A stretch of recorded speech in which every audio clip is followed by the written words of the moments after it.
We'll advance once your altitude drops below 120 kilometers. If you use auto warp, you may want to manually increase time warp. Yeah. Finishes. Okay, let's zoom in a little bit so we get a better look at Kerbal here. We're at 220. What's our ground thing?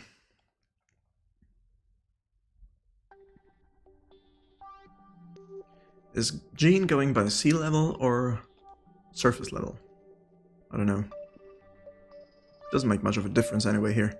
So let's just keep it at sea level. Do I still have an abort action? Should be somewhere.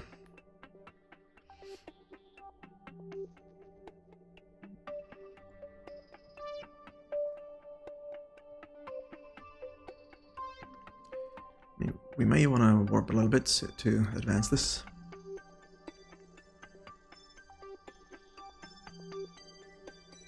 Okay, there we are. Note that this time you do have a heat shield on the capsule. While it's just barely possible to survive a transmunar re-entry without one, it's very dangerous indeed. Try coming back directly from anywhere farther than the moon, and you'll be a crispy critter without a shield. An alternative method to avoid excessive re-entry heat would be to maneuver into a parking orbit and or make a braking burn and then make a gentler, slower re-entry. That, however, would require a great deal of additional fuel, and to be honest, is way less fun, because of the added mass of the heat shield, but no extra drag to compensate because it mounts flush with the pod. This ship won't be able to slow down as well as the pod would by itself. For that reason, your craft has a drogue parachute mounted to the side in addition to the main chute up top. Once the drogue chute icon shows safe, no red or orange background, you can stage to deploy it. Oh crap. I'm already...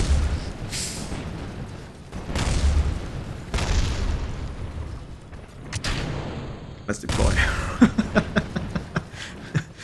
I should have turned around, shouldn't I have? So the heat shield... No. Stop it. Okay, we're done. I think I'm dead. Just a tiny little burn. I want to go retrograde here. Can't maneuver anymore. Oh, can. Okay, good. I want to be over. Come on. Oh, no. Right there. Because the heat shield is at the bottom of our little pod. No, come on, I want to be there. You know what? Screw this, I'm gonna just use the SES for this. It's interesting that we didn't blow up along with the tanks we had still on us. That was a little bit poopy. We still have the chutes, which is good. Look at that. That just really makes me want to watch Apollo 13 over and over again. That's such a great movie. Drogue parachutes are weaker braking devices, but work at higher speeds and altitudes than regular parachutes can in order to slow the ship to the point where it's safe to use the more powerful normal parachutes. So once the drogue is doing its part of the job, we'll continue. Okay. Right. I think we survived re-entry. Valentina is still alive, and what do the 5 stars mean? Is that her skill level, or is it her health or something?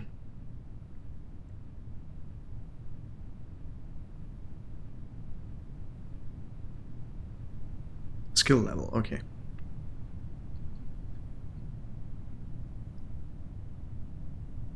So it sounds like you've been playing this quite a bit, Joe Feta. Hope I'm not butchering your name there. I'm sorry if I am. Can I? I think I can. I can also deploy the other chute. Should I have done that? Both were not red or orange. I guess I missed the window where I should have used the first one. There is nothing more to do but wait. That's cool. Let's go for ground level now.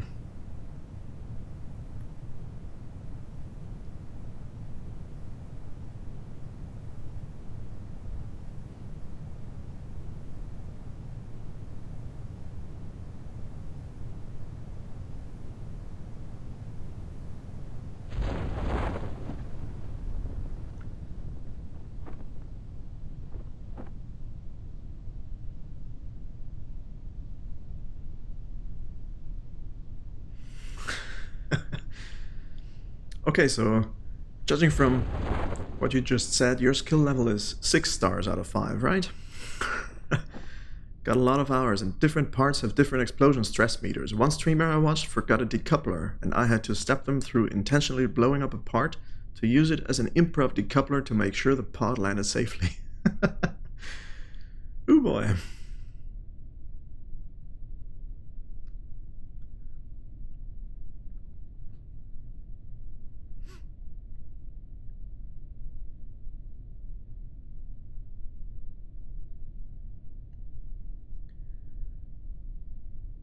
We are slowly but surely coming back to Kerbal here, which is a good thing. And I'm kind of happy and proud of myself that we managed to salvage that bad situation out in space and were able to get back into somewhat decent orbit around Kerbal to be able to do this maneuver and land here. So that's cool. That's applied knowledge right there.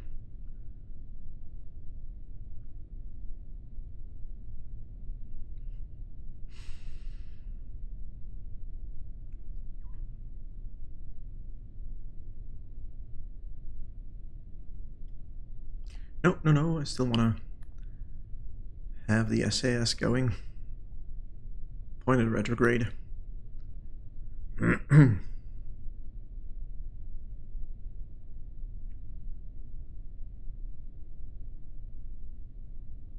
can see our shadow down there, so you can estimate how long it's going to take us to land there. Also, we have the altimeter up there, telling us we're going to crash in about 40 meters.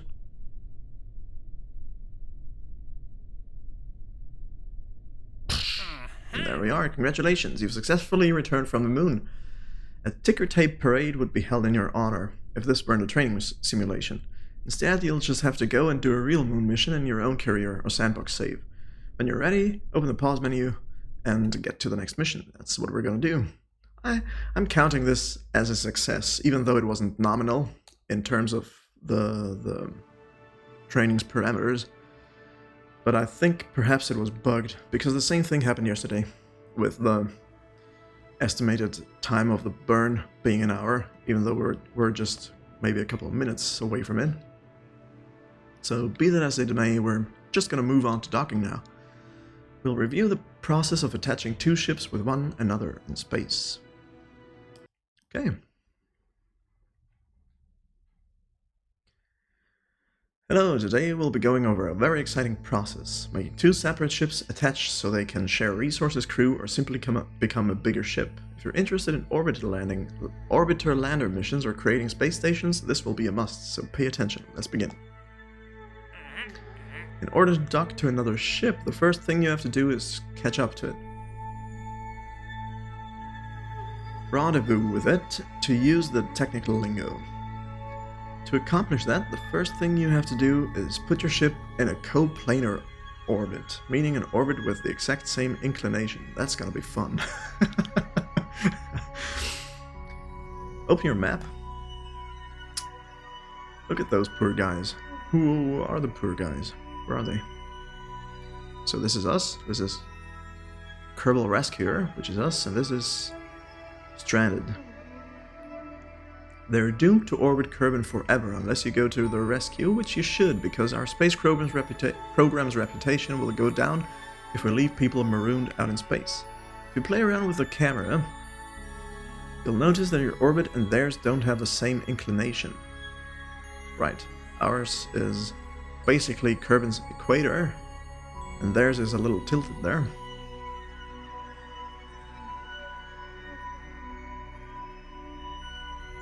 So that's what we're gonna have to fix. I'm gonna keep it like this, that illustrates nicely of what we have to do. That means that if the ships ever did pass close to each other, they would do so at dangerously high speed and just zip on past each other on different paths. In this situation, the first thing we need to do is align our orbit with that of the other ship. Press L3 to toggle the cursor and press X on the ship name Stranded, and set it as your target. Okay. Whoop. Missed the thing. Set as target. Good. Now you will notice a few new things have appeared on your orbit. on my orbit. Maybe those perpendicular dotted lines. Green ascending and descending node indicators now show the points where the plane of your orbit crosses the plane of the target orbit. I see, okay. So these are the intersections, maybe. Basically. And white dotted lines connect these points to your own orbit line. This is what these nodes look like. Yeah, okay. Let's zoom in a little bit. Okay, there's one basically below our craft here. And if we extended our orbit, we would be intersecting their orbit at the apoapsis basically right now. Interesting. Inclination changes can be rough, to be honest, especially outside of the tutorial, whereby you're not guaranteed to have enough fuel to do it. That's my main concern. In these missions, we've always had enough fuel to do everything, but later on we're gonna have to build our own craft and estimate how much fuel we're gonna need. And if you go with too much fuel, you're gonna be too heavy to do certain things, and that's not gonna be fun, so we're gonna cross that bridge once we get to it. Let's see what we need to do here. We want to have your orbit coincide with that of the target, so let's start that job at one of the points where the paths already cross. Go ahead and add a maneuver node at the nearest of the two nodes, probably ascending node. Where was I? And manipulate the normal direction handles so that the inclination of your orbit with respect to the target orbit is 0. Alright,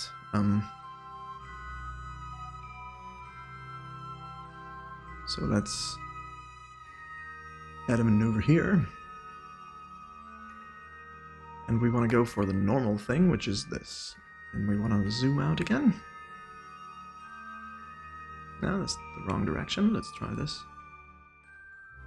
How do I know if I'm perfectly aligned with the target, though? It looks fine, but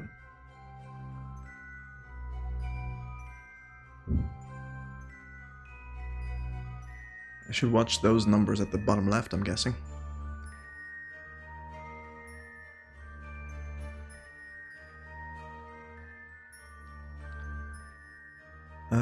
Let's see here. What can I see down here? Orbit? Nope. Maneuver 1. Uh-huh.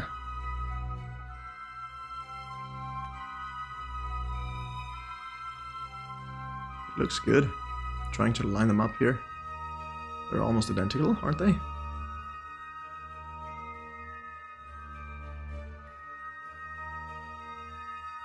Okay, there's it. It tells us. I should have just read on. You can move the cursor over the A and D end lines. Ooh, nice. Okay, let's pin those. So I'm gonna have to do that some more here. It's gonna be poopy because it's so very, very delicate. Easy. Oh, that's too far. Is that good? Doesn't really go towards the 0.0 value. It's always 0.1, so I'm gonna try to find the middle point of the 0.1 thing. It should be around here somewhere. Let's give that a try. What does Gene tell us? Execute the burn when you're ready. Okay, I'm not ready. 31 seconds. Ooh, we need to burn at -12, so let's do this quickly here.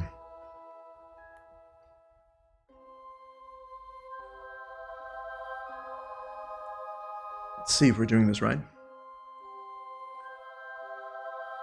13, 12, okay.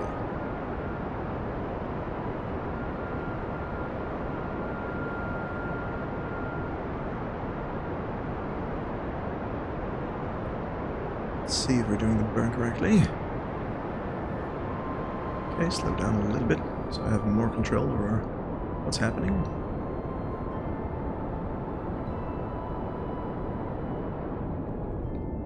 Easing into it.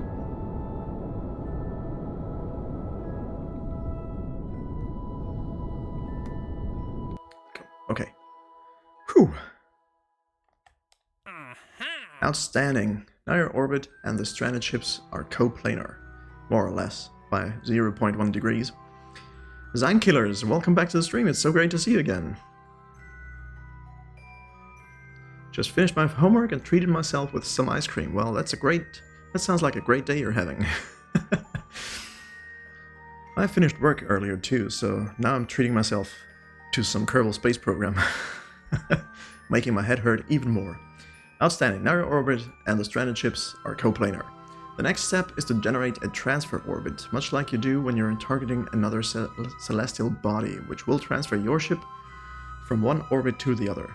Create a maneuver node on your orbit, doesn't matter where, and then extend the prograde vector until you get an intersecting orbit. Some of the other new indicators in target mode are the orange pair and pink pair of closest approach markers. Play with the prograde and the node position until you get the matching color pair of these intersection nodes close to each other, ideally within a 5 kilometer range. This is what the intersect icons look like. Okay, I'm gonna have to read that over and over, but I want to move that here. Alright, so I'm guessing we need to... Let's delete the node first. Right. So, where's the best...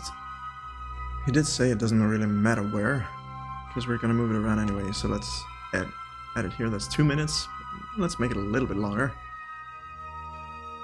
A little further out, 5 minutes. Okay. So, I need to change the prograde, apparently.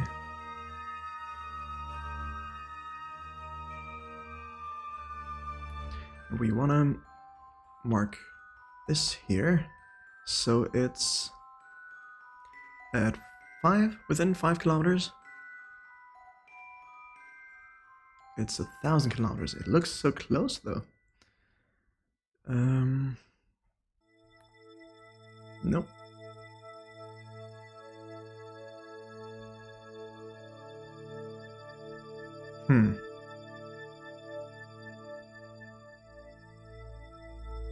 Should color pair these.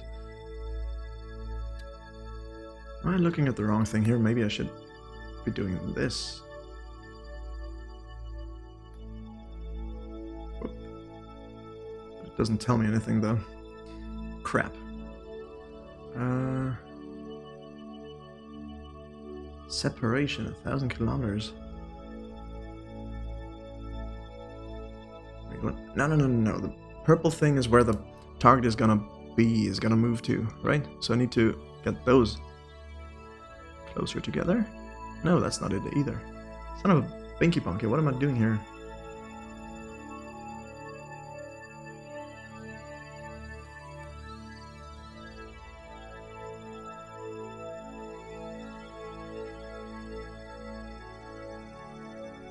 Maybe I should move the node around a little bit.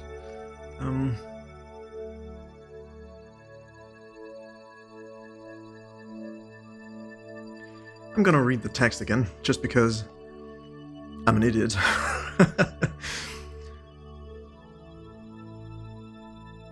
Extend the prograde vector until you get an intersecting orbit. Okay, we did that. We're intersecting at the top left here. Some of the other new indicators in target mode are the orange pair and pink pair of closest approach markers. Play with the prograde and the node position until you get the matching colored pair of these intersection nodes close to each other. Ideally within 5 kilometer range. Rage is what I'm feeling right now. Okay, this is totally in the way. Let's move it somewhere over here now.